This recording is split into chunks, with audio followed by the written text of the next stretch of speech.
Olá! Hoje estamos aqui novamente no Você Pode Mais e a gente vai discutir um tema que já foi fruto, né, dessa interação com vocês que estão nos assistindo, que mandaram, e foram muitas pessoas que mandaram esse tema para a gente. E, além disso, lá nas minhas consultorias do nosso instituto, que a gente presta para a gestão pública, também é uma grande questão, né, um problema. E eu não conheço ninguém melhor do que Sabrina Nunes para falar desse assunto que é tão nevrálgico, que fez o governo federal alterar o prazo de migração da Lei 8.666 para 14.133, tendo em vista as grandes dificuldades que a gestão pública encontrou, né, Sabrina? Então, a gente hoje está levantando esse tema, tá? Porque foi realmente uma demanda que vocês mandaram para nós. E aí, Sabrina, tudo bem? Tudo ótimo, graças a Deus. É até engraçado, né, que hoje eu estou sendo entrevistada por Monique, né, gente? Estão vendo uma diferença aqui, mas é fruto daquilo, né, que veio acontecendo. Nós fizemos um podcast anterior falando sobre ESG, né, um outro dia, e hoje a gente está falando, né, de um tema que é uma coisa que eu amo, que eu domino, e que a gente quis aqui fazer uma coisa diferente. Hoje eu quero me colocar no lugar, né, de estar sendo entrevistada Mas tá é com porque Monique hoje. Você tem muito para dar, Sabrina. Então eu vou sugar. Deixa eu só mostrar aqui, ó. Meu Deus. Ó. Olha a tudo isso aqui, gente. Tô enrolada, hein? Tá enrolada, mas eu tenho certeza que você arrebenta como sempre arrebentou, porque Sabrina não começou agora. Sabrina vem desde da saúde, que é onde ela já cumpria esse papel, fez grandes mudanças, né? Aumentou indicadores, propôs marcadores, tudo isso dentro da gestão pública com responsabilidade, com eficiência, com inteligência, e depois assume a sua primeira secretaria, né, como titular da pasta, que também fez uma revolução. Legal. E agora está na segunda secretaria, também fazendo uma revolução. E tudo isso fundamentado na sua capacidade técnica, né, Sabrina? Obrigada, você Monique. tem um coração imenso, um compromisso imenso. Eu percebo que você tem a gestão pública quase que como um sacerdócio. É um verdade. propósito seu ser instrumento de entrega de políticas públicas onde quer que você esteja. Verdade. Você já comprovou isso, né? Acho que todo mundo que te conhece sabe disso. E aí eu não tenho ninguém melhor, me desculpem os demais, para falar sobre essa migração trabalhosa, complexa, que é da 8.666 para 14.133, e de todo, você comentou comigo, aprendi com você, que na verdade existia uma série de outras legislações orbitando por ali, que vão ser todas substituídas pela normatização trazida pela 14.133. Então, Sabrina, nesse primeiro momento, eu só queria que você fizesse assim, um breve histórico sobre o que você percebeu assim, de mudanças mais emblemáticas nessa transição e por que dessa grande dificuldade que, inclusive, o governo federal estendeu esse prazo, porque 60% dos municípios declararam, né, que não Sim. tinham conseguido fazer essa transição. E aí, Sabrina, qual é o problema? Bom, vamos lá, né, Monique? Hoje eu estou gestora, né, de uma outra parte aqui no município, mas é muito bom porque, enquanto ordenadora de despesa, a gente também passa a ver a licitação com outros olhos. E essa dificuldade de muitos municípios, não só de Macaé, nós temos mais de 5.000 municípios no país, e todos eles, assim, ou por falta, né, de recursos humanos, que é um problema geral, né, da gestão pública, ou, muitas das vezes, por falta de conhecimento técnico, né, das equipes que ali participam, porque a questão agora não é só conhecimento técnico ou recursos humanos. A questão agora é que a gente está com uma lei nova, né? E ninguém é especialista nessa lei.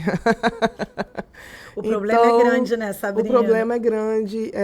Existem muitas dúvidas, existem inseguranças jurídicas, né, em relação a essa substituição e resistência também por parte das gestões, né, nessa transição. Porque tem pontos positivos, né, que beneficiam numa lei e pontos que beneficiam em outra. Vou dar um exemplo aqui para você. Na 14.133, por exemplo, você tem a questão da inexigibilidade, né, que ela são valores assim, até 17.600 você faz uma dispensa de licitação, não inexigibilidade, desculpa, uma dispensa de licitação, e na 14133 esse valor já vai para 57 mil.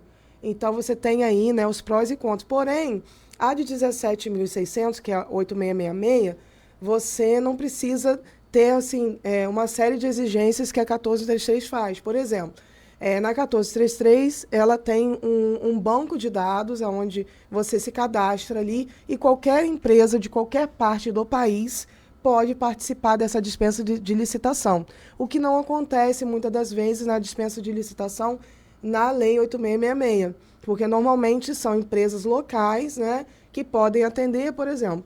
Vou dar um exemplo aqui. Vamos supor que a gestão pública esteja precisando comprar leite, né, para crianças, para fornecimento de leite para as crianças. E a quantidade que se precisa naquele momento é uma quantidade pequena, Sim. que cabe um valor até 17.600.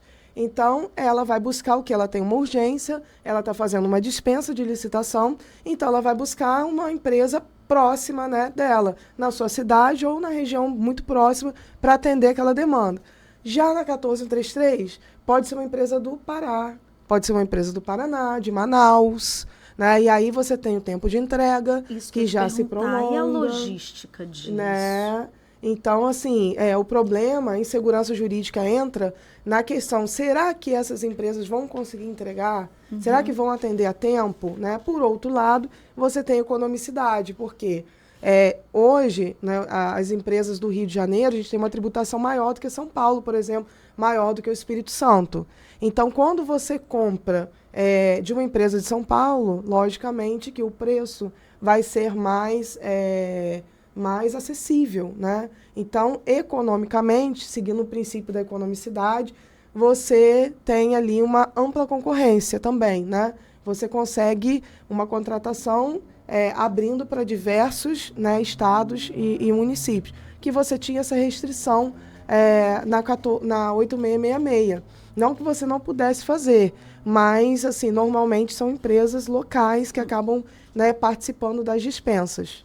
Mas nesse ponto que você abordou, Sabrina, é um ponto muito importante, porque será, e aí eu estou perguntando mesmo a sua opinião, será que nessa transição você não acaba comprometendo, por exemplo, porque também existe, se eu estiver errada, você me corrija, por favor, uma previsão de que você pode ter algum benefício maior para as pequenas e médias empresas para poder você fomentar, né, essas empresas. Mas, ao mesmo tempo, uma pequena e média empresa de São Paulo não vai ter a logística para entregar aqui. Por outro lado, você ganha na economicidade, conforme você explicou, mas será que você não perde nessa incerteza da entrega perfeita daquele produto? Será que você não deixa de fomentar a cidade, a localidade, a economia local? Quer dizer, será que isso talvez não venha futuramente, eu não sei o que você pensa sobre isso, mas ser, de alguma forma, melhor tratado, de repente, por uma legislação específica? Porque eu percebo, pelo que você falou, que isso é uma questão que traz um grande problema para a administração. Porque, na verdade, as pessoas acabam deturpando um pouco a questão da compra pública e se atendo a um único item, valor. Uhum. E aí, vamos supor, eu vou comprar caneta. E aí você... tem uma caneta a 10 centavos. Tem essa caneta aqui que custa 50 centavos. Olha que eu estou fazendo 5 vezes mais para gerar mesmo o espanto. Mas essa caneta aqui dura 10 vezes mais do que a outra. Veja, eu tenho uma caneta de 10 centavos. Eu tenho uma caneta de 50 centavos, mas a de 50 centavos dura mais, ou me dá uma qualidade melhor, ou me dá um uso mais prolongado, e que no médio e longo prazo daquele contrato vai me dar uma economicidade, sim. Mas a economicidade não vem do preço. E as pessoas que não têm informação, as pessoas que não conseguem entender a miúdo isso, olham lá um processo licitatório e dizem assim, mas o fulano vendia por 10 centavos e a administração pública comprou por 50. Acho que a gente tem que deixar muito claro que existem muitos princípios a serem atendidos, não é só o da economicidade. Sim. Então, a gente tem outros, inclusive, depois eu vou querer que você aborde o tema, que nós tínhamos 5 princípios que a 8666 herdou do artigo 37 da Constituição Federal, né? E mais 2 princípios, mas é que agora temos 22 princípios elencados na 14133, né? E como é que a administração pública ela consegue juntar, ela consegue fazer esse bolo, né, com 22 ingredientes, para que então a compra pública consiga atender o máximo de princípios, né? E que trouxe um princípio também que é uma novidade, Sim. que é o princípio do planejamento, por exemplo, que Sim. passa... Que vai fazer com que tudo isso aconteça. Eu concordo com os municípios quando eles estão encontrando dificuldades, Sabrina, porque a coisa ficou muito complexa mesmo, né? Você acaba tendo que capacitar muito os seus funcionários, os seus servidores, para que, inclusive, os tribunais de conta também estão se deparando com uma Sim. nova realidade, com novos julgados, com novas análises. Certeza. E como é que isso tudo vai acontecer, de fato, no município? Quer dizer...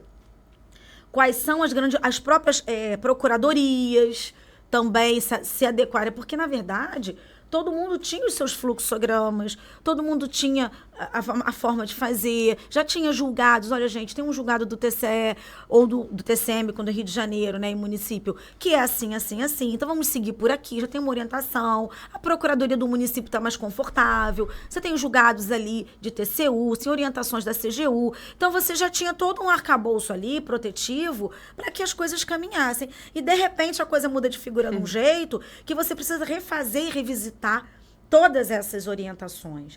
E que tipo de orientação que você daria? Eu sei que cada município tem o seu momento, a sua realidade, mas o que você acha que pode ser os primeiros passos para os municípios? Porque isso vai se tornar obrigatório, gostando a gente ou não. O presente está posto.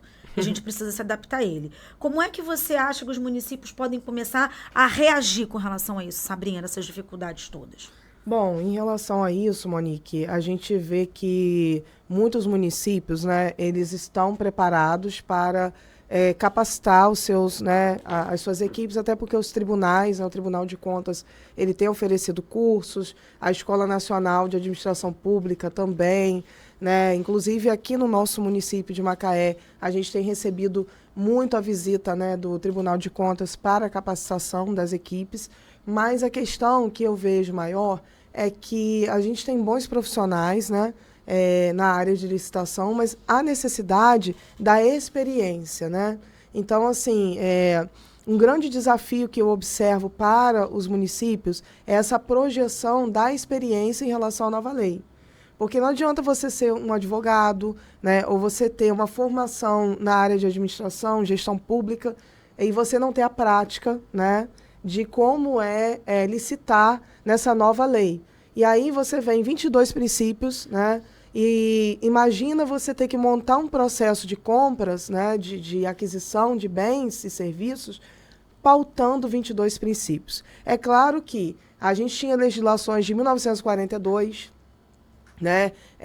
Tínhamos ali uma legislação que norteava a questão dos pregões, né? Que era apartada da 8666, ela citava, mas aí você tinha uma legislação própria do sistema de registro de preços, e agora você tem uma única legislação com todas essas, né, todos esses princípios que norteiam. E aí a gente separa esses princípios em fases. Então tem a fase preparatória, que é a fase que normalmente cada secretaria, cada órgão, né, ele prepara a licitação, né, e tem a fase da fase mesmo de execução da licitação. E aí você tem 2 momentos onde você precisa de pessoas capacitadas. Para, né, cada momento, Sabrina? Para cada momento. E seguras do que estão fazendo. Então, você tem que capacitar a sua equipe de compras, você tem que capacitar a sua equipe de contratos, né? Você tem que capacitar a sua equipe de suprimentos, você tem que capacitar a sua equipe jurídica, porque muda a lei, então a equipe jurídica ela tem que estar com toda a doutrina, né, bem fundamentada, para que você não incorra em insegurança jurídica, que o que acontece? Nós somos, né, o tempo todo, enquanto órgãos públicos, vigiados e acompanhados, fiscalizados pelo Ministério Público e também pelo Tribunal de Contas, que fiscaliza as nossas contas, né? Então, assim, ao final de cada governo, é necessário fazer a prestação de contas, né, no ano seguinte. Sim. E aí a gente tem, isso está muito definido na Lei de Diretrizes Orçamentárias, na lei orçamentária anual.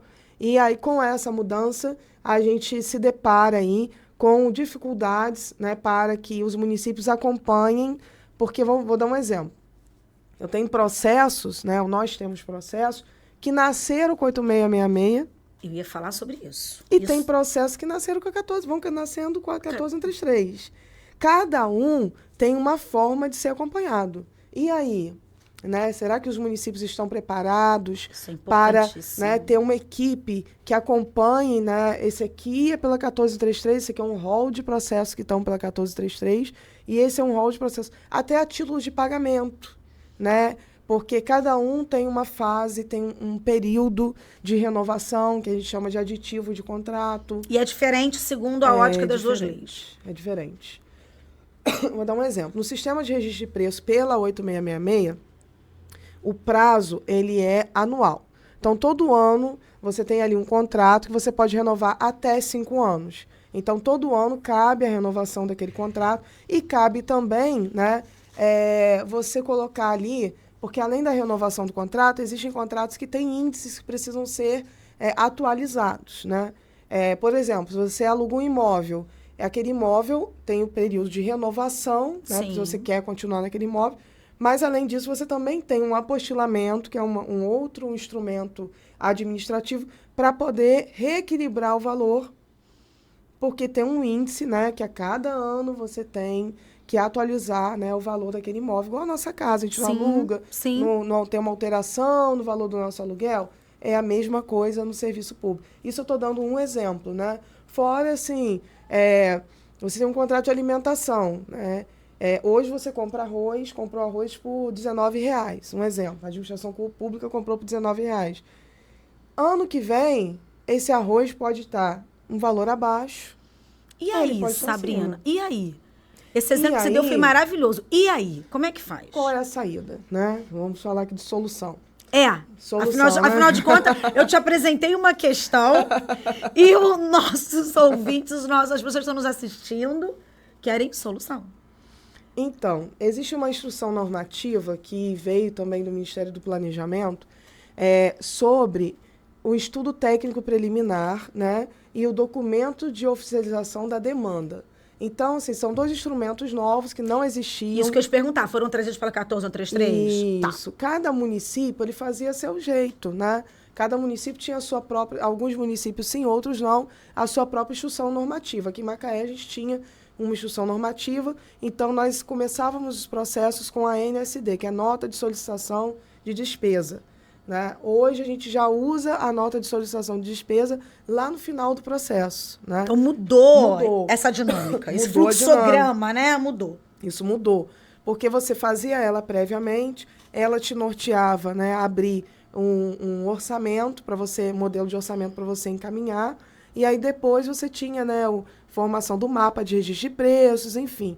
E ao final você tinha lá a autorização do gestor, né, havendo disponibilidade financeira, porque também é importante dizer isso, que na gestão pública você não compra igual você compra na sua casa, né?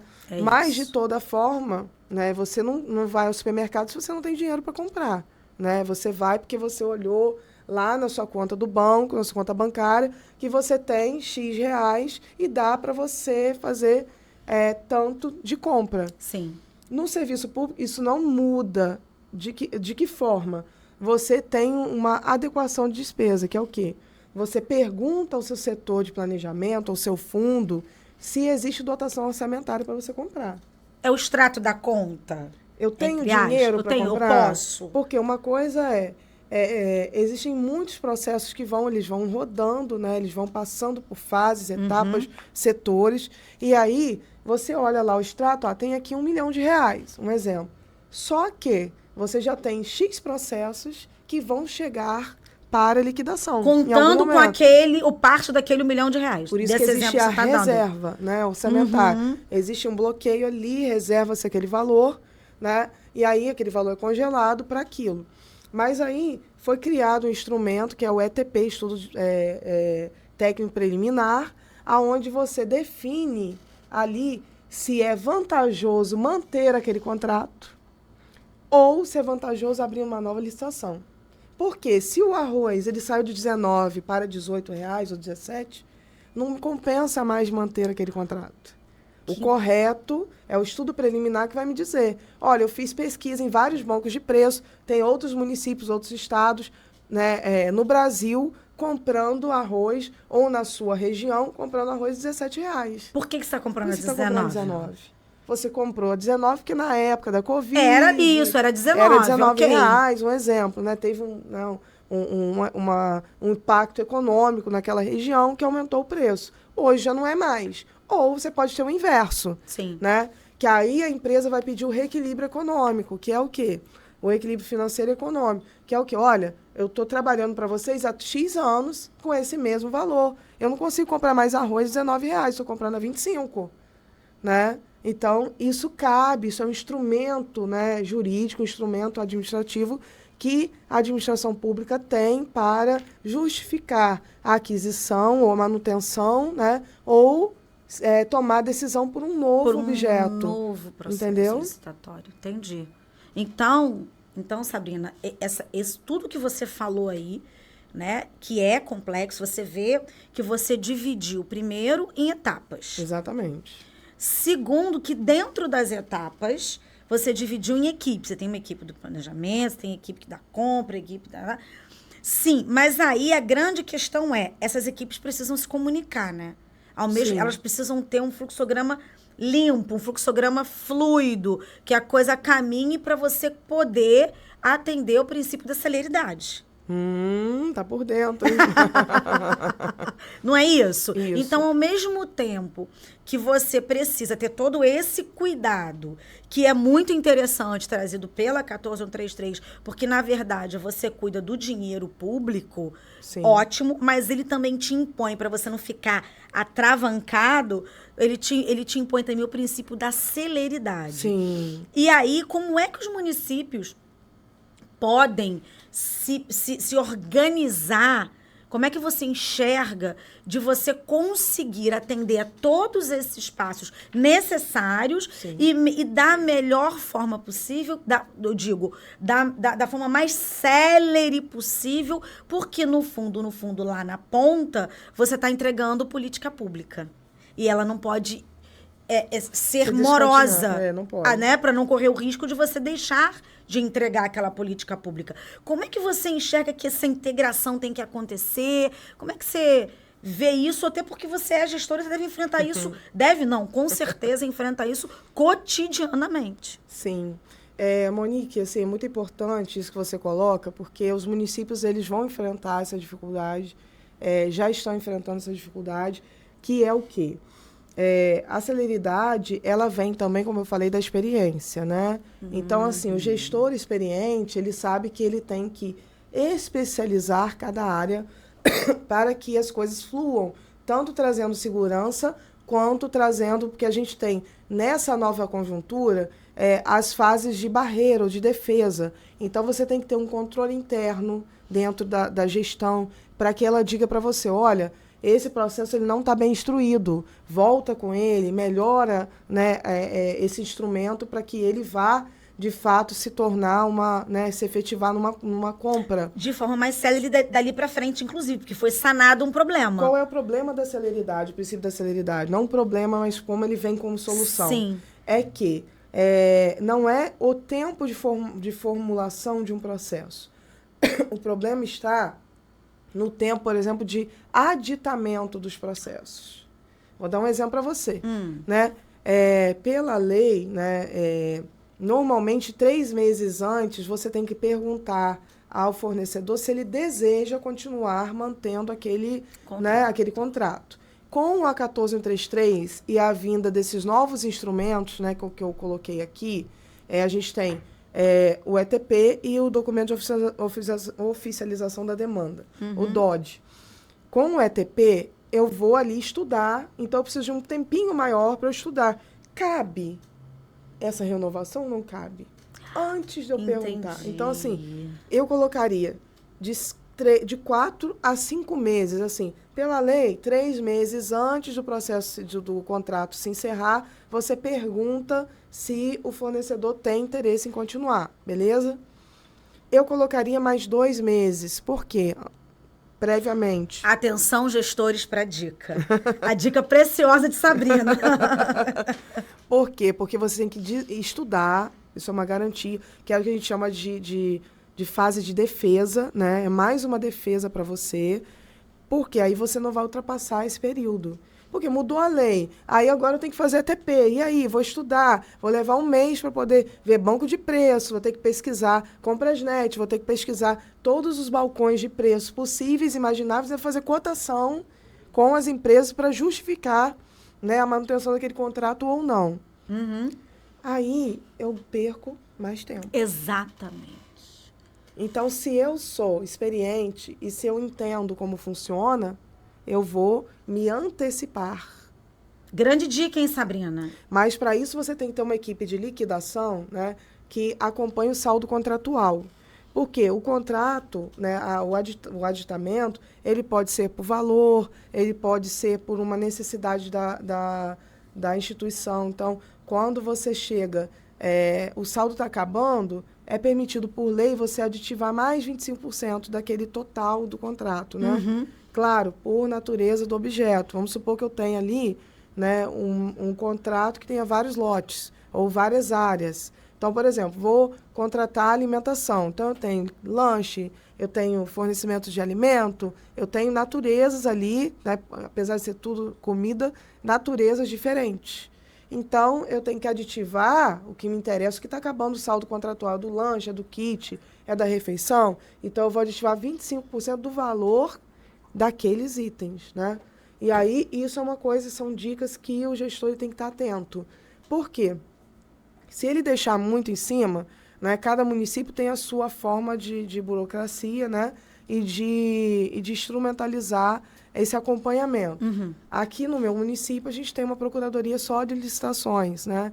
E aí, quando você vai para a licitação, é porque o processo ele já teve um parecer jurídico dessa procuradoria. Isso dá segurança, não dá, Sabrina? Muita segurança, né? Isso é uma garantia que a gente tem também, porque o ideal é que você tenha dentro da sua pasta, né, um jurídico da área de licitações e um jurídico seu para responder processos, analisar, né, respostas, formular respostas, né, que seja a população, que seja aos órgãos o órgão ministerial, que é o Ministério Público, o Tribunal de Contas, quem quer que seja que faça, né, o seu papel fiscalizador.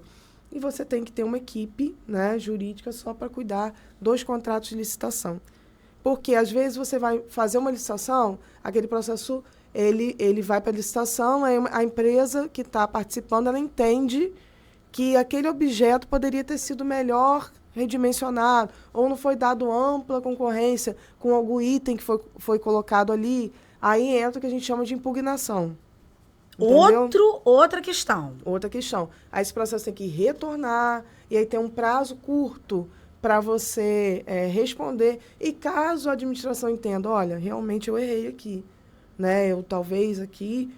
Dei um mole aqui. Aqui. Vamos usar o português claro, né? É o momento de você usar um outro instrumento. Eu vou adiar por sine die. Então, no caso de haver um mole, vamos botar entre aspas, da administração reconhecidamente, você tem a impugnação e ato contínuo com esse reconhecimento de que dei um mole, o que acontece? Adia por sine die. Adia por sine die. Que às vezes pode acontecer, né? Nem que a administração dê um mole também. Pode acontecer da empresa não entender muito bem o objeto que foi colocado ali. Ó, não entendi um item 4.5 do seu termo de referência ou do seu edital de licitação. Não tá claro. E eu quero esclarecimento sobre isso, porque eu acho que isso vai causar impacto no valor que eu cotei, né? Ou que foi cotado, ou que eu vou, né, colocar ali na licitação. Então, ela pede um esclarecimento. Se a administração estiver segura, ela vai responder, né? E se ela não estiver segura, ou ela perceber que, de fato, o que a empresa está colocando cabe, né? Ela pode fazer o adiamento por sine die. Então, é caso a caso, essa análise que se faz. Por isso a importância de escrever. E aí eu queria que você desse uma palhinha sobre isso, porque tem sido uma dificuldade que eu tenho percebido e verificado por aí afora, que é a construção do termo de referência. Agora você deu um exemplo objetivo das consequências que podem acontecer se esse termo não tiver escrito claro, detalhado, minucioso. Agora, o que não pode faltar num termo de referência? Eu sei que para cada caso é um caso, eu sei que para cada processo, dependendo do bem ou do serviço que você vai comprar, é uma coisa, mas o que o gestor tem que estar atento e que aquilo ali é condição sine qua non para que aquele termo siga em frente e gere os efeitos que ele quer? O que você diria sobre isso? Bom, Monique, tem uma série de questões, né, aí, mas assim, vou dar aqui algumas dicas, né, que isso aí a gente vai ter pano para manga para discutir. 10 podcasts. Mas, assim, uma questão é entender muito o objeto. O que você quer? É isso. Primeiro, tá claro quantas empresas no mercado prestam esse serviço, de que forma elas prestam esse serviço, por isso que o estudo técnico preliminar ele é fundamental.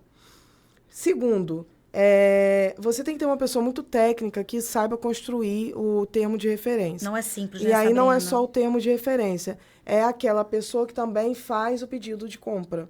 Por quê? Porque, olha só, no órgão público, por exemplo, numa instituição particular, como eu já trabalhei, né, no setor privado, eu trabalhei no setor de compras. Lá, a gente definia, vou dar um exemplo para você, a gente só trabalhava com aço. Tá. No serviço público, você trabalha com tudo.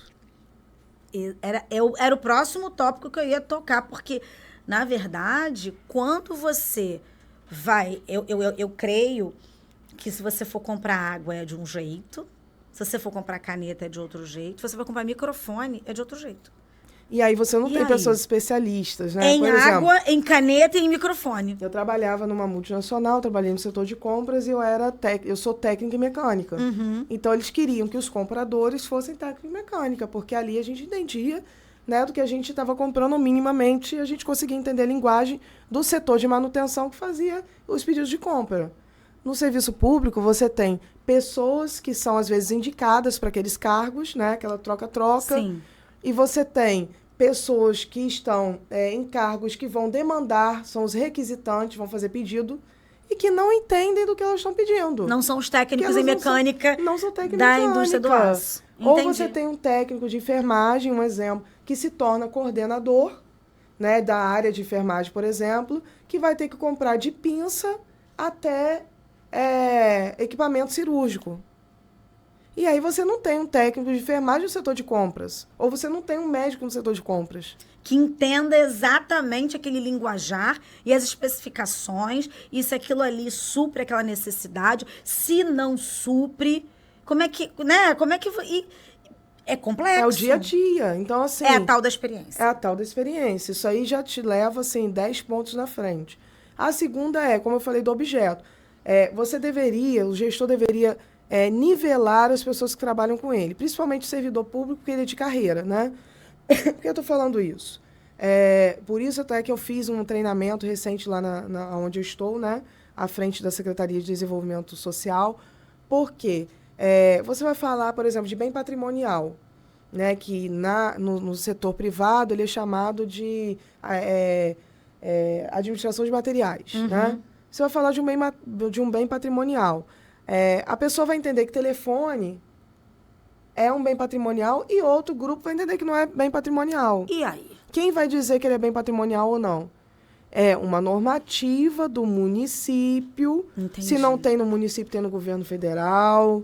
Entendeu? Você tem que buscar... Para você se fundamentar. Para você se fundamentar. Por quê? No meu entendimento, todo objeto que tenha durabilidade menor que 2 anos, porque aí já vem o princípio da lei de materiais, né, da administração de materiais, que tem uma durabilidade menor que 2 anos, você considera ele bem de consumo. Então, isso vai fazer diferença. Então, eu vou botar lá, prestação de serviço de bem de consumo, comprando telefone. Ele é consumo ou ele é permanente? Quer dizer, uma coisa técnica, assim, em tese boba, mas que muda e que pode até fazer com que aquele processo seja questionado. Vai causar talvez uma impugnação. Aí eu vou te falar, tem uma outra questão. Fornecimento de alimento e prestação de serviço. Fornecimento de alimento, então, quando você tem mão de obra e é cobrado por mão de obra, ela tem uma natureza de serviço. Quando tem entrega você mede por alimento, ele tem um caráter de fornecimento. Então, já muda o objeto. Então, tudo isso são questões que, na hora de você formular o termo de referência, você precisa ter esse conhecimento. Até porque isso vai incidir em tributação. Sim. Essa tributação ou essa? Né? Então, são coisas que o gestor precisa estar muito atento. Então, eu sempre digo que o gestor ele tem que saber mais do que a equipe dele. Porque tudo bate depois na mesa dele para ele assinar, né? Não é isso? Ele assina e ele também é penalizado. Né? Inclusive, a lei 14.133, ela deu uma apertada nas punições. Tem punições administrativas, né? Ao gestor, né? Sim. Ela deu uma arrochada nesse parafuso, de uma forma que traz realmente à realidade o gestor público no sentido de entender a responsabilidade que ele tem, tanto com a entrega da política pública, seja ela qual for, como com o seu próprio CPF. Exatamente. Não é isso? Exatamente isso. Porque ele hoje incorre no risco muito maior do que incorria na Lei 8.666. Então, ela veio chamar um pouco a realidade esse gestor nesse sentido. Agora, Sabrina, a gente falou aqui até antes um pouco que tem um estímulo, não é uma obrigação, mas tem um estímulo na 14.133 de você privilegiar, se possível, quando possível. É quase uma ideia que a lei te dá, né? A questão da pequena empresa, da média empresa. Como é que você enxerga isso? Você acha que isso é produtivo para o setor público? Sim. Isso funciona bem? Você acha que isso é uma política de estímulo interessante? Então, Monique, na 8666 já existia também, né, esse princípio de dar prioridade para empresas, né, micro e pequenas empresas. Uhum. O que acontece? O grande problema de tirar isso da teoria e colocar isso na prática é o entendimento das procuradorias, né? Porque são elas que definem, ao final do processo, exceto, né, os setores que têm, as secretarias que têm fundos, que elas têm autonomias, municípios que às vezes têm fundações, enfim, autarquias, que você consiga definir essa liberdade para tirar isso do papel. Acontece muito que, na teoria, você vê que deveria haver uma prioridade. Por outro lado, a micro e pequena empresa, ela tem um outro viés, que é o quê? Economicidade. Às vezes, ela não consegue entregar os produtos no menor preço. E aí é o que você falou ali. Existem outros meios, não existe só pregão eletrônico, né? Existem outros mecanismos licitatórios que muitas das vezes elas não são usadas pelas instituições públicas. E isso acaba sendo uma entrave, muitas vezes, né, para que os processos licitatórios, além de ganhar celeridade, a gente também vê um entrave na questão da abertura para que micro e pequenas empresas entrem de fato, né, e participem. Claro, existe prioridade, mas existe também a questão do preço, da competitividade, e aí isso acaba, né, sendo... Tirando elas um pouco do jogo, vamos botar dessa forma. Exatamente isso. Isso você percebe claramente que existem itens ali, né, que devem ser observados e que as pequenas e médias empresas, as microempresas, acabam não conseguindo suportar esse processo por conta desses outros pontos que vão para além desse estímulo, né, que a lei oferece para eles, então. A maior facilidade que eu vejo na questão da micro e pequena empresa é a vantajosidade em relação a alguns critérios que ela, às vezes, dependendo da área, ela não precisa apresentar determinados requisitos de... como é que está o seu balanço patrimonial, né, o valor inicial do seu patrimônio, isso facilita. Tá? Entendi. Mas, na prática, se a instituição está pedindo menor preço, às vezes a competitividade ela É comprometida. é comprometida. É uma pena, né? Porque você, às vezes, deixa de beneficiar e que você promoveria o crescimento dessa empresa, quer dizer, é a sociedade devolvendo para a sociedade que devolve para o poder público. Sim. E a gente acaba quebrando um pouco essa Tem municípios cadeia. que levam, né, isso à risca e conseguem, né, trazer esses benefícios, e outros não pela falta de conhecimento ou de interesse, não pela falta de interesse, às vezes por falta de conhecimento até da equipe pregoeira, né, ou da equipe ali, o entendimento da equipe que está montando a licitação, né, que entende que o pregão é o meio, é a forma de licitatória mais segura, porque, assim, normalmente esses órgãos, eles querem proteger o CPF principalmente dos seus prefeitos, Sim, né? sim. Porque tudo acaba incorrendo no CPF do prefeito, né? Principalmente em municípios pequenos, que não tem ali a segregação das funções. Eu vou falar, você não adianta, não. Tá aqui, ó. Que isso foi perguntado. Você já foi no coração. Então vou segurar. Segura um pouquinho. Porque o que acontece, Sabrina? Dos 22 princípios, alguns deles já estão, graças a Deus, meio que no sangue. Né? A gente está falando de legalidade, impessoalidade, moralidade, Sim. publicidade, eficiência, interesse público, probidade administrativa, que são quase que óbvios, né, quando você fala de administração pública. Mas aí quando você vai lá para o princípio 9, e que, além de ter me chamado a atenção pessoalmente, foi um dos princípios que, quando a gente recebeu as mensagens pedindo que esse assunto fosse colocado aqui, parece que esse princípio é um dos que causa mais dúvida no sentido de como implementar. Porque, inclusive, foi dedicado a esse princípio um capítulo inteiro da nova lei. Ele não é um princípiozinho ali, vamos falar dele e deixar para lá. Não. A própria lei deu a ele uma importância muito grande, sinal de que ele goza dessa importância. Sim. E aí eu queria que você discorresse um pouquinho sobre a importância e como você consegue implementar isso, óbvio que em linhas gerais, que é o princípio do planejamento.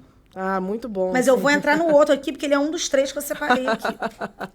Bom, o planejamento, assim, eu que vim da área de planejamento, né, na área de saúde, é um princípio que eu fiquei mais feliz, né, de ver. Você acha que é importante mesmo? Sim. A lei foi fiel, foi feliz quando ela dedicou um capítulo inteiro só para esse princípio. Sim, porque assim, no tempo que eu fiquei na Secretaria de Saúde, na área de saúde, eu fiquei 11 anos na área de saúde. E o que eu fui vendo, assim, eu fui acompanhando, falei, estou sentindo que vai mudar alguma coisa, né? O Ministério da Saúde fazendo cobranças, colocando, né, dentro das portarias, a necessidade de planejamento das ações. Chegou a ler 6.000 portarias, não foi? 6.000 portarias, estudei 6.000 portarias. E na saúde eram cerca de 30 portarias por dia. Que tinha que ler. Tinha que ler, tinha que estar ciente. Porque senão, como é que você usa o recurso, né, público? Principalmente Exatamente. recursos que estão nos fundos. E no desenvolvimento social não é diferente. Não é diferente. É bem complexo também. Não é. Você tem que ter ali alguém realmente focado e antenado em todas essas normatizações que são colocadas, né, pelos ministérios, principalmente saúde, desenvolvimento social e educação. E educação. São os 3 mais, assim, que eu vejo, assim, por ter passado por outras pastas, são os 3 mais organizados. Sim. E que eu acho que te dá um pouco mais tanto de responsabilidade, mas de segurança também, quando você tem uma equipe bem estruturada, porque quando você consegue atender os princípios que estão na legislação, você vê que você se sente assim, nossa, estou resguardado. Você atende desde o que vai, né, dos conselhos, né, os princípios diretrizes das conferências, os conselhos, até, né, os princípios que te resguardam na contratação de um bem ou serviço. Mas o que você coloca aí, que é o princípio da contratação, para mim, o princípio do planejamento, ele me trouxe, assim, muita felicidade quando eu vi. Por quê? O que ele diz? Que antes de você comprar, você precisa planejar. Como é que eu vou comprar? Nem na casa da gente usa um dinheiro que a gente não tem, né? É claro, tem gente que faz isso. Tem gente que faz umas doideiras ali. Fica devendo, né? Divide 10 vezes no cartão de crédito. E depois vamos ver como é que fica. Né? Mas no serviço público não tem como. A gente divide em 12 meses. E o dinheiro não brota em árvore, né? O dinheiro é um só, né? Então você tem que administrar aquele dinheiro ali por 12 meses. E não tem cartão de crédito. Não tem. não tem, assim, chance de você ter alguém que, assim...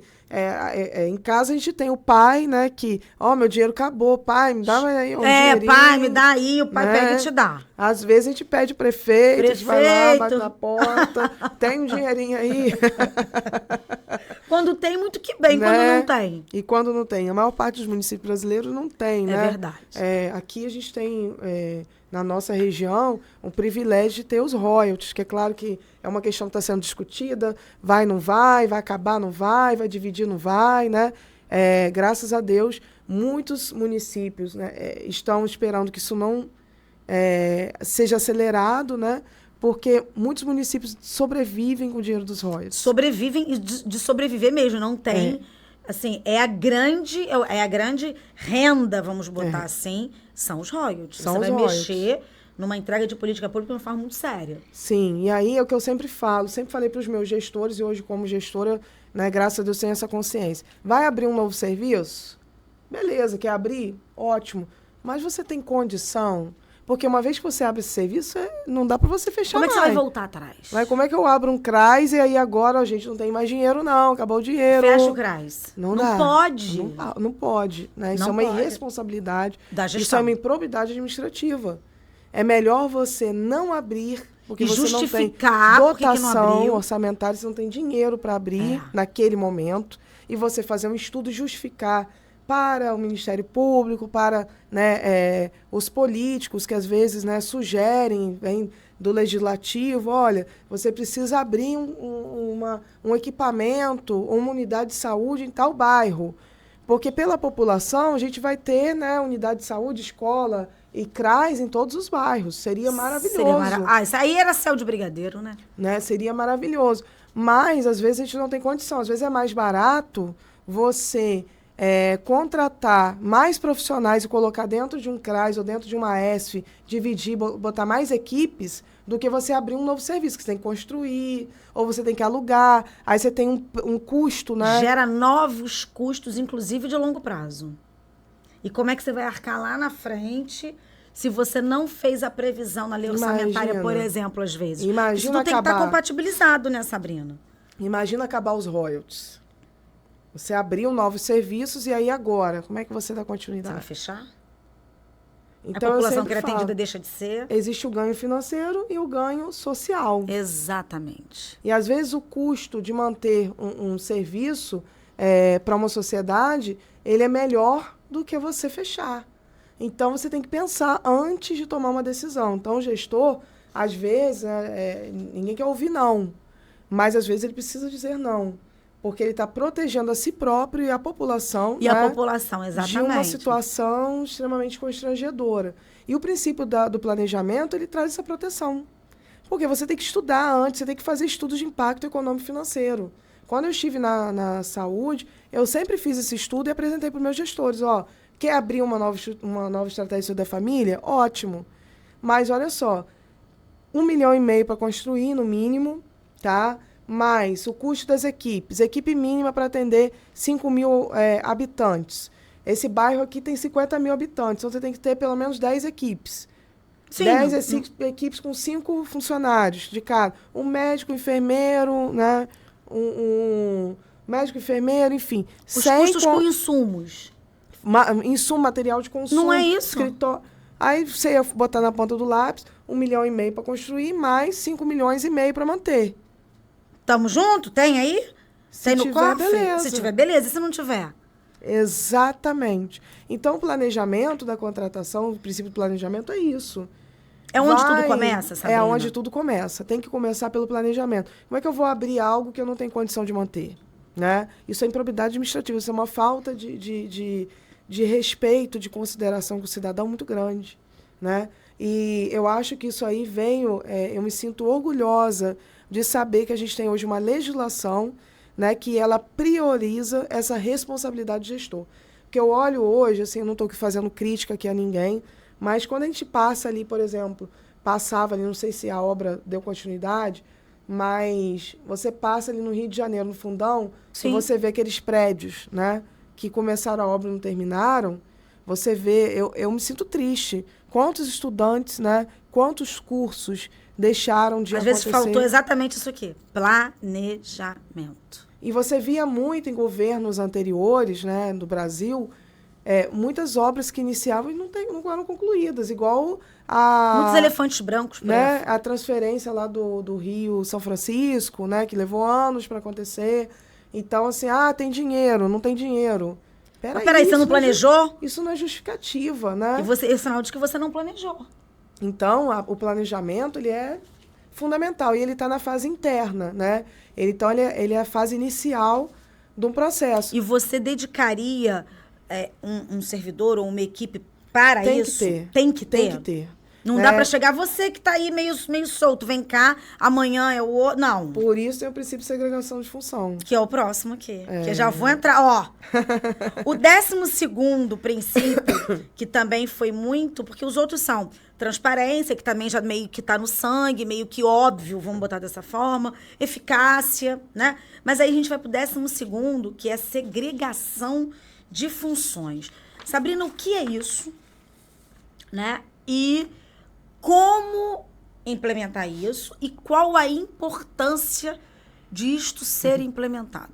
Essa questão é muito legal também, porque é uma coisa que sempre me preocupou em todo lugar que eu trabalhei. Independente de existir ou não esse princípio, eu sempre achei fundamental que, por exemplo, você vai abrir um processo. Não pode só o gestor assinar aquele processo. Tem uma equipe que se responsabiliza enquanto gestores públicos, porque todos nós que recebemos um cargo de confiança ou estamos numa posição de chefia, a gente tem que se responsabilizar por aquilo que a gente faz. Não é só o ordenador de despesa que caneta lá no final. E acabou. Você tem que ter conhecimento para estar na área onde você está. E aí, o que eu acho interessante falar? Ele veio trazer para a gente uma outra segurança, que é o quê? A pessoa que fiscaliza o contrato não pode ser a mesma que contrata.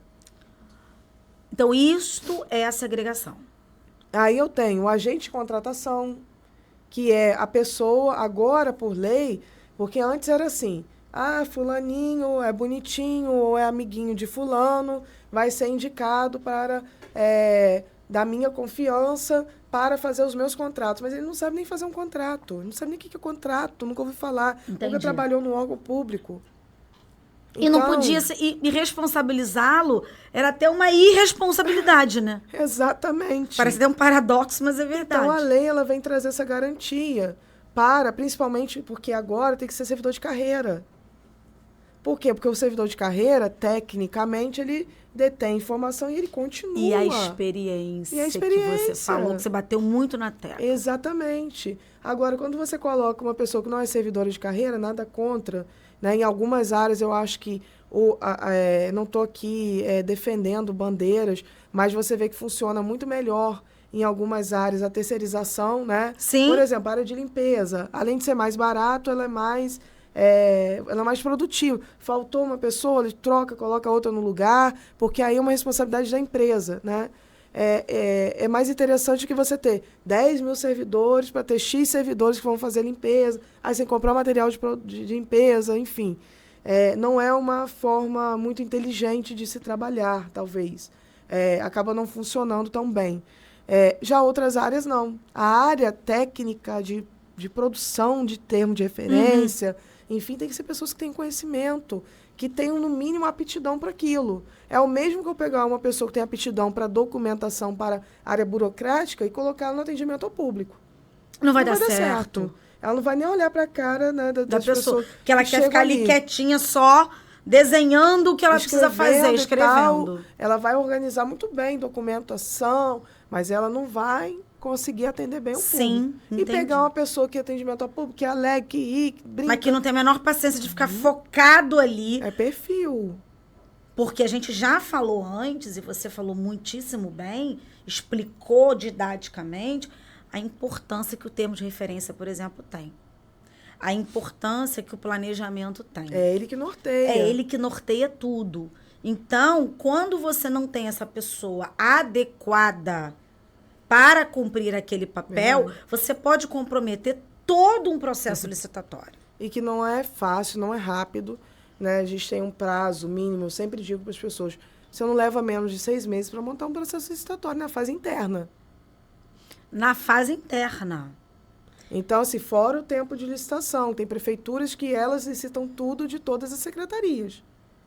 E aí, quanto mais secretarias tem, mais demandas tem. Então, imagina, um único CNPJ, né, licitando para todas. Tem secretaria, quem vai na frente? Saúde, educação e desenvolvimento social. As outras vão ficar esperando. Aí, às vezes, vai levar 1 ano, 2 anos. Fora que, às vezes, você não tem pessoa técnica para fazer isso aí, até a pessoa aprender. E aí, Monique, assim, essas empresas, né, essas instituições, na verdade, instituições públicas, acabam tendo esse impacto na demora, né, do processo, da formação do processo e da licitação, porque você tem um rol de, né, instituições ali que já estão programadas para fazer a licitação, que são prioridades. Saúde, por exemplo, prioridade. Se não licitar um determinado material, a pessoa morre, né?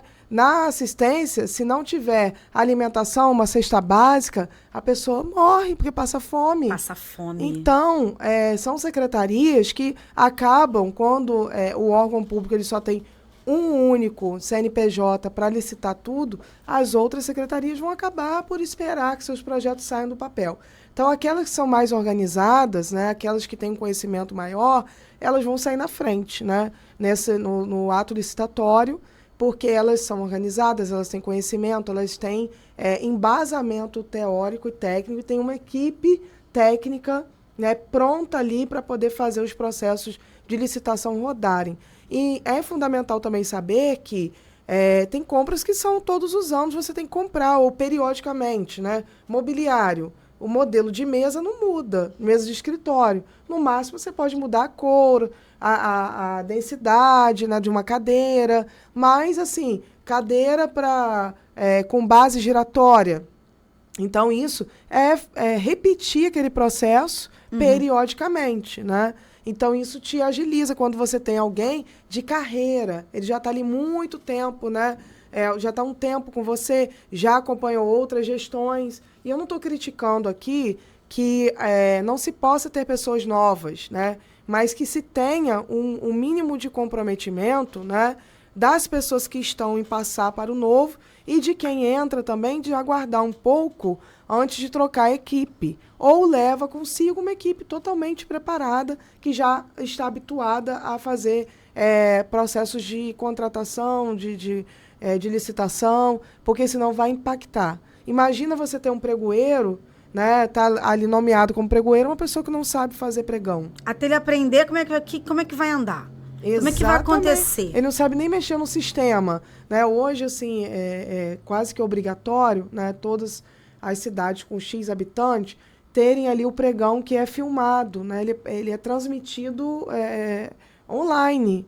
E aí, imagina um pregoeiro que não sabe fazer isso, uma instituição, um órgão público que não sabe nem contratar esse serviço, né? Ou não tem uma equipe de TI ou levanta que uma saiba, questão na hora e o cara não sabe responder, não sabe dar uma solução, não sabe resolver. quando parar o valor Não, ali para encerrar a exatamente. licitação. Então, assim, não é criticar, mas tem áreas que, por isso que o princípio da segregação de função, ele vem como uma garantia de que seja dado a pessoas de carreira, né? A servidor de carreira. Entendi. Para você poder dar continuidade à prestação do serviço através de um processo licitatório que já caminha, vamos botar entre aspas, num fluxograma que é quase com as próprias pernas. Sim. Porque você é uma equipe que já se fala, que já conhece, que já faz a coisa andar e que o gestor chega ali e já encontra. Eu também acho que é muito mais confortável, muito né, Sabrina? Para o novo gestor. Não é pessoal. Não é pessoal. Ele entra ali e aí ele já encontra a máquina azeitada. Isso aí. E a coisa rodando e funcionando, né? Agora, tem um outro princípio, que é o 22º princípio, e aí eu vou te dizer que eu tenho um carinho, assim, todo especial por ele. E aí eu vou te dizer que eu é que marquei esse princípio para você comentar, né? Que é o princípio do desenvolvimento nacional sustentável. né? Isso já estava sendo, eu não sei se a minha impressão combina com a sua, mas já tinha esse princípio lá na 8666, mas eu acho que as pessoas não davam a devida importância a ele. Ele ficava meio com o patinho feio da história. O meio tal escondido. o meio escondido, o tal do o chato. Isso aí é um assunto que não me interessa muito. E me parece que a nova lei, né, por algum motivo, a 14133, não sei se por ela ser uma nova lei, uma nova condução, uma nova conduta, esse princípio que não é novo, ele veio também com muito mais força. Sim. Ele veio muito mais representativo, né? Ele veio com muito mais possibilidade de que a gestão pública entendesse um pouco de como você processa isso, inclusive colocando isso, e eu acho que o próprio gestor, quando ele entende, ele pode fazer algum tipo de prática recomendada dentro do próprio processo, que a empresa que tiver uma prática assim, de repente vai pontuar melhor, porque você vai estimular que toda a sociedade comece a se mobilizar para que haja um desenvolvimento nacional sustentável, que é um desenvolvimento perene, é um desenvolvimento que se perpetua e que isso é importante no médio e no longo prazo. Isso gera muitas conquistas para o próprio desenvolvimento do Brasil como nação. Sim. Tanto na questão cultural, porque você vai estimular uma cultura, a partir do momento que você diz assim, olha, se você tiver uma prática, dependendo do que você tiver, né, comprando, adquirindo, assim, talvez você seja pontuado melhor. Eu estou dando só um exemplo, e aí o cara vai se estimular, e a outra empresa que não tinha pensado nisso vai começar a pensar, e a outra também, e você vai gerando uma onda positiva que vai gerar um efeito muito bom para o desenvolvimento do Brasil enquanto nação, no sentido Sim. de desenvolver de uma forma que não retroceda, de uma forma que consiga dar passos à frente sempre sólidos. Então, eu queria que você, com a sua experiência, fizesse aí um comentário, né, de como você tem percebido as administrações públicas que você conhece, os exemplos que você conhece, como esse princípio hoje tem sido encarado pelos gestores. E a importância dele, né? Acaba que muitos gestores, eles não têm esse conhecimento ou dão essa importância, né, ao princípio da sustentabilidade, desenvolvimento sustentável, por falta de conhecimento mesmo, né, aquilo que a gente falou. Durante muito tempo, inclusive aqui no estado do Rio, eu percebo isso, que melhorou muito, inclusive, nesse novo governo, né, do estado, que o desenvolvimento econômico não é mais o inimigo do desenvolvimento, né, sustentável ou do meio ambiente.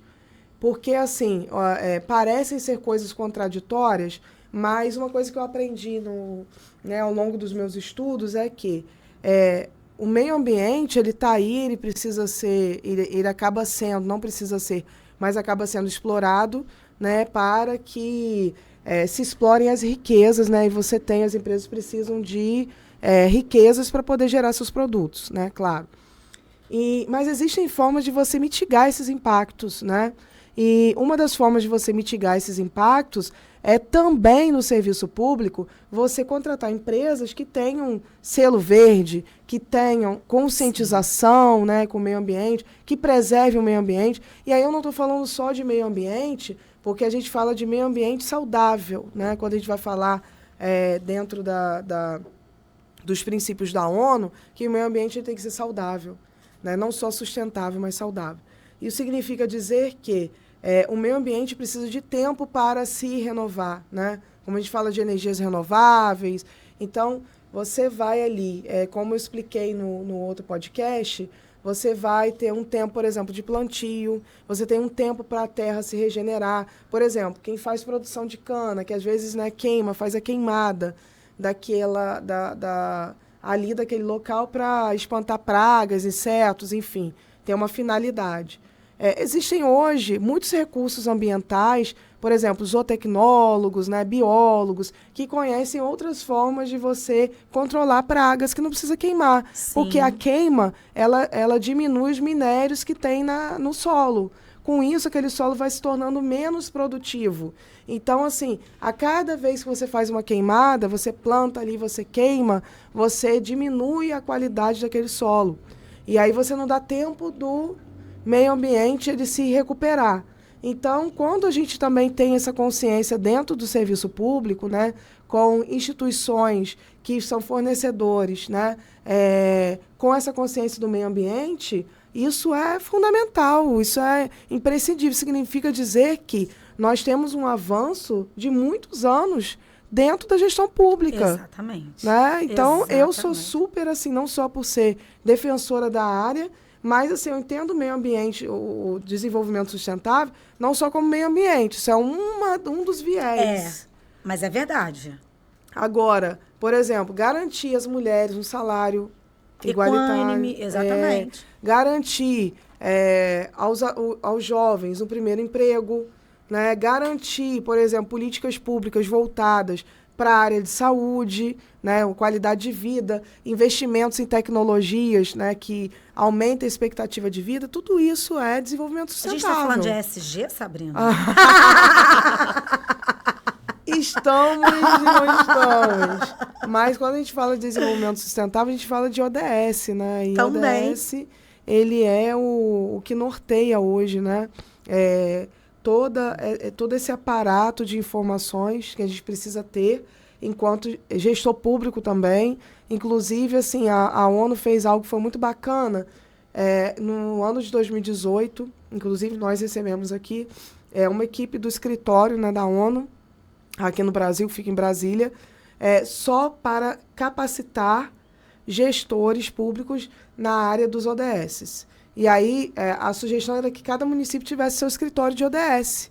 Né? As cidades selecionadas no Brasil, acompanhadas pela Agenda 2030, e Macaé é uma delas, Rio das Ostras, se não me engano, Campos, aqui na nossa região, são cidades que foram escolhidas para serem monitoradas pela ONU durante a Agenda 2030. Uhum. Então, a gente vê esse avanço também por parte do poder público, significa dizer que quem vai vender, ele tem que se preocupar com o desenvolvimento sustentável. Exatamente. E aí, quando as empresas também, porque eu acho que esse princípio, os outros 21 princípios, eles são princípios da administração pública que precisa nortear o seu processo licitatório. Sim. Em cima desses princípios, ok.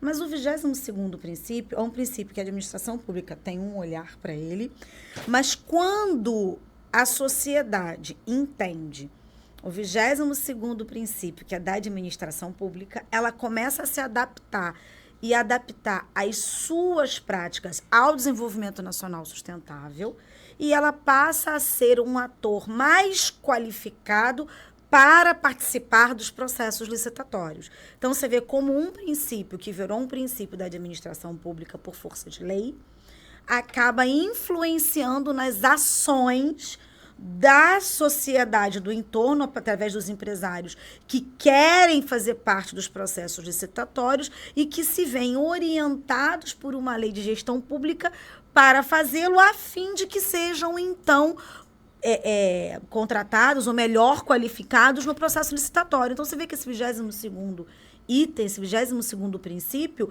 ele extrapola os muros da administração pública. Ele obriga a administração pública, porque por força de lei, a administração pública precisa seguir este princípio, mas ele acaba influenciando diretamente na comunidade empresarial do entorno, porque ela quer prestar o serviço para o ente público e, para isso, ela precisa se adaptar a esse princípio. Sim. Então, é um princípio que vai para além da administração pública. Sim. Ele influencia, ele ordena a administração pública, ele impõe a administração pública, porque é uma lei, mas ele influencia diretamente o seu entorno, a comunidade empresarial do seu entorno. E isso é sensacional. É sensacional. É sensacional, porque você vai colocar como cultura, você vai estimular. Sim. E daqui a pouco não se encara nem mais como uma obrigação. Sim. Encara-se, sim, até como uma obrigação, sim, mas não por força de lei, mas por força de propósito. Sim, é verdade. E você acaba obrigando também todas as empresas que participam de processo licitatório, que querem, né, ser fornecedores da gestão pública a conhecer os novos princípios e a principalmente praticar, porque esse obriga ela a praticar. Obriga a praticar, obriga o outro, obriga aquele que é atingido diretamente no processo a praticar. Olha, eu tô aqui só para olhar se você praticou. Se você praticou, estamos juntos. Se não praticou, que pena, pratique. Isso então, esse 22º, eu acho que ele é um princípio diferenciado, porque o bracinho dele sai da gestão e vai lá na sociedade. E ele vai obrigar também, que eu acho que é importante, que as empresas elas saiam na frente, né? Se elas querem vender, se elas querem ser parceiros dos órgãos públicos, que elas já comecem, né, a se adaptar a este novo modelo e que elas comecem a pensar nas políticas públicas, nas políticas internas, né, tanto de cultura organizacional quanto, né, de práticas relacionadas ao desenvolvimento sustentável, porque isso vai impactar em toda a cadeia produtiva, né? Isso vai, assim, quando os órgãos públicos começarem a fazerem essas exigências, Sim. vai incorrer dessas empresas terem, né, que ter certificações, porque hoje a gente no órgão público, quando a gente vai comprar, tem uma série de requisitos, né, para que você primeiro avalie, você deve ter estudado, Monique, que tem a fase documental, né, antes da habilitação da empresa, para dizer se a empresa ela está apta ou não a participar de um processo licitatório, a gente tem certidões que ela tem que apresentar. E aí, nessas certidões, muito possivelmente, futuramente, a gente vai ter aí a obrigação de apresentação da área sustentável. Sim! E aí, até que ponto essa empresa é sustentável ou não? Essa prática pode ser adotada, né, por alguns municípios, governo... Até porque ela está abarcada pelo princípio. Federal, estadual, enfim. Ela está abarcada pelo princípio. Sim. Você está tomando uma atitude que já está... Ela não está aí à toa. Ela não está aqui à toa, então, exatamente. Fica um alerta. Fica um grande alerta para as empresas, para que elas comecem a se adaptar, né? E que, para além da questão de você fazer bem coletivamente, você vai estar fazendo bem para o seu negócio. Sim. Porque você vai estar se habilitando para mais um cliente, que é um grande cliente, que é o poder público. Sim, verdade. Né? Que é obrigado, por força de lei, a te exigir isso. Olha que ciclo interessante que o 22º... Isso dá um podcast inteiro, hein? Que o 22º item, né, nos mostra. E nos faz pensar, a meu ver, sobre o papel que o poder público tem de influenciar a sociedade. Sim. Não só oferecendo, né, entregando política pública, que é o seu principal foco, papel, mas influenciar a cultura da sociedade. Sim. E quando o gestor entende que ele tem na mão um instrumento capaz de alterar a cultura local, isso dá para ele uma responsabilidade também muito maior. Com certeza. De compromisso, né? Eu acho, Sabrina, que a gente tem aqui a gente tem outros princípios não menos importantes que eu acho que a gente pode abordar.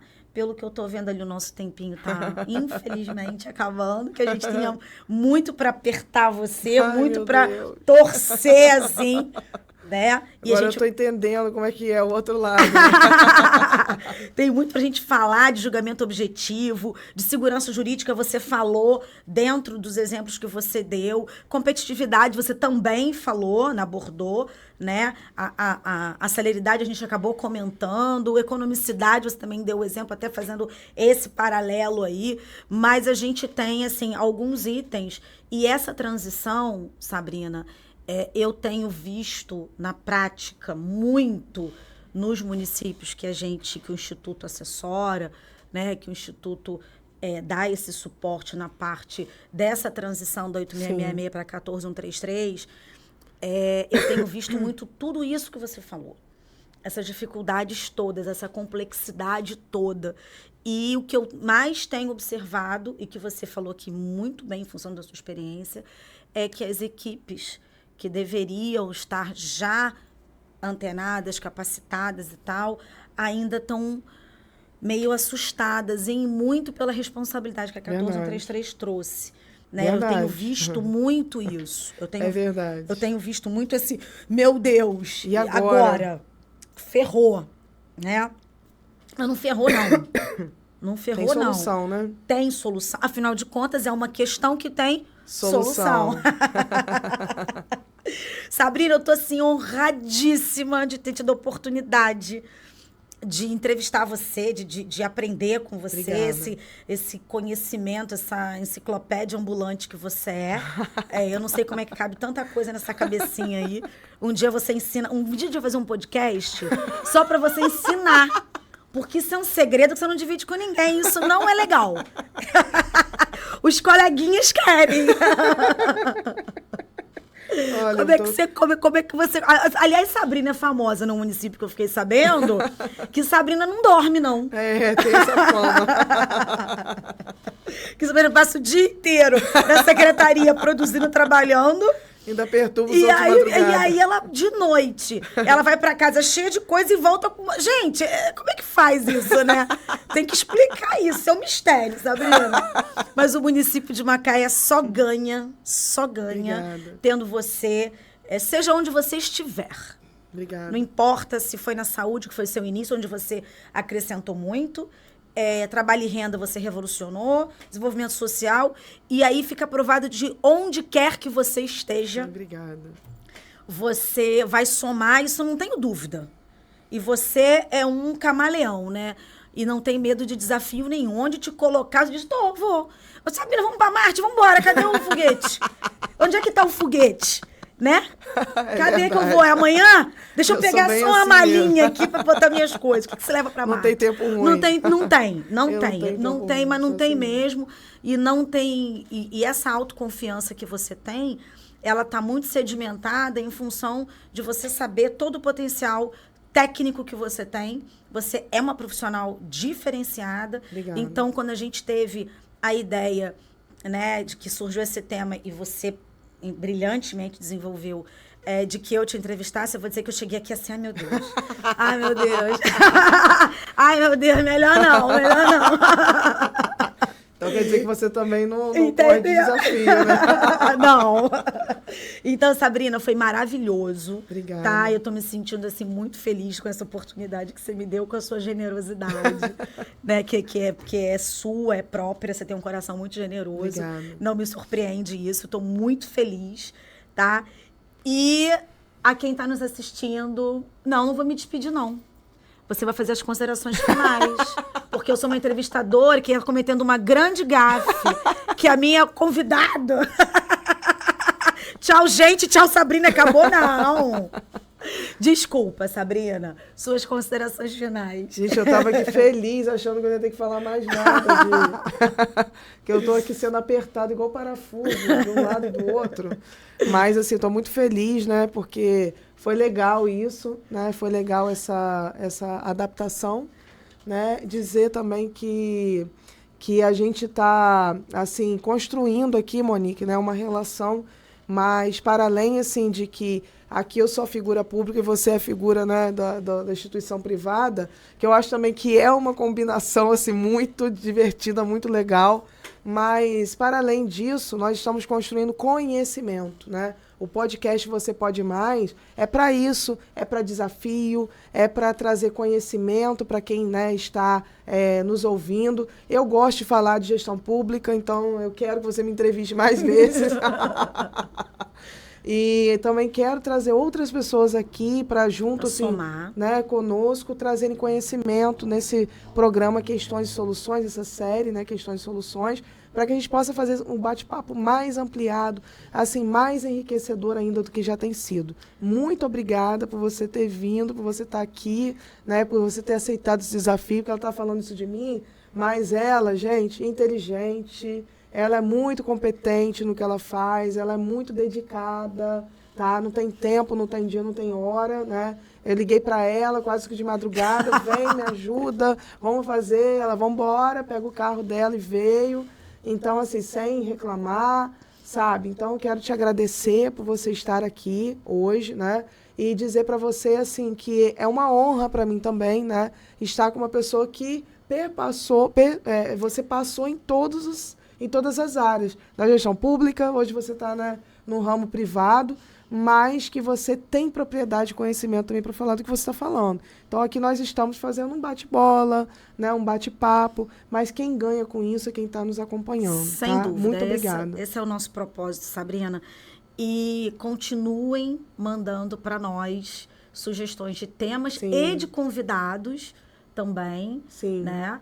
E a gente vai disponibilizar material aí sobre os assuntos discutidos para poder enriquecer cada vez mais, porque a ideia aqui é colaborar com o conhecimento, é dividir conhecimento e é ser útil na vida das pessoas, que eu acho que o nosso principal propósito na vida é esse. Sabrina, estou amando essa parceria, estou amando essa sua companhia nessa série, Questões e Soluções. Obrigada. Entendeu? A gente vai ter muito o que tratar, eu tenho certeza disso. Gente, obrigada. Tchau, gente. Valeu. Obrigada. Tchau, tchau. Até o próximo programa. Até o próximo programa.